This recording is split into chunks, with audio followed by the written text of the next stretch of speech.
নীলফামারী জেলার সৈয়দপুর উপজেলার সরকারি বিজ্ঞান কলেজে এবছর 50 জনের অধিক শিক্ষার্থী চিকিৎসাবিদ্যায় চান্স পেয়েছে।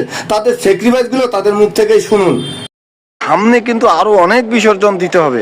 এই প্রাণের কলেজটাকে ছাড়তে হবে, এই প্রাণের যারা সঙ্গী সাথী ছিল বা বন্ধু বান্ধবী ছিল তাদেরকে ছাড়তে হবে, প্রিয় শিক্ষকদের ছাড়তে হবে, বাবা মায়ের সঙ্গেও ছাড়তে হবে, নতুন একটা পরিবেশে যেতে হবে। এই যে বিসর্জন, এই অর্জনের জন্য আরো বিসর্জনের পথে যাচ্ছি, কিভাবে মূল্যায়ন করবেন এটাকে?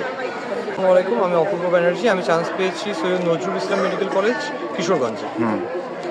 প্রথমেই শুকরিয়া আদায় করতে চাই মহান সৃষ্টিকর্তার প্রতি, যিনি আমাকে ডাক্তারি পেশায় আনার জন্য যোগ্য মনে করেছেন, এবং আমার মা বাবার অবদানকে আমি অবশ্যই স্মরণ করব, এবং শিক্ষকদের অবদানকে আমি অবশ্যই সাধুবাদ জানাবো। যদি বিষয়টা হয় কিছু বিসর্জন দেওয়ার, তাহলে আমি মনে করি বড় কিছু পাওয়ার জন্য ছোট কিছু বিসর্জন দিতেই হবে। আমরা এটাকে ছোট্ট সময়ের জন্য হয়তো বা 4 বছর, 5 বছর, 6 বছরের জন্য আমরা বাইরে যাব, কিন্তু এর পরে যখন আমরা ডাক্তার হয়ে ফিরবো, সেখানে কিন্তু আমরা একটা মহৎ পেশার মধ্যে ঢুকে যাচ্ছি এবং অনেক মানুষের উপকার করতে পারছি। এই একটা অর্জন পাওয়া যাচ্ছে, এটা কিন্তু অনেক বড় একটা অর্জন, যে মানুষের সেবা করা। তো আমার মনে হয় যে ছোটোখাটো বিসর্জনগুলো এই বড় অর্জনের সামনে আসলে কিছুই না।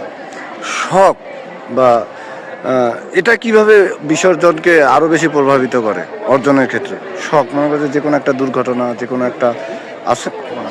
দৈনন্দিন জীবনে আমাদেরকে অনেক সময় অনেক রকম সমস্যার সম্মুখীন হতে হয়, কিন্তু সেই সমস্যাগুলো পার না করলে আসলে এই মহৎ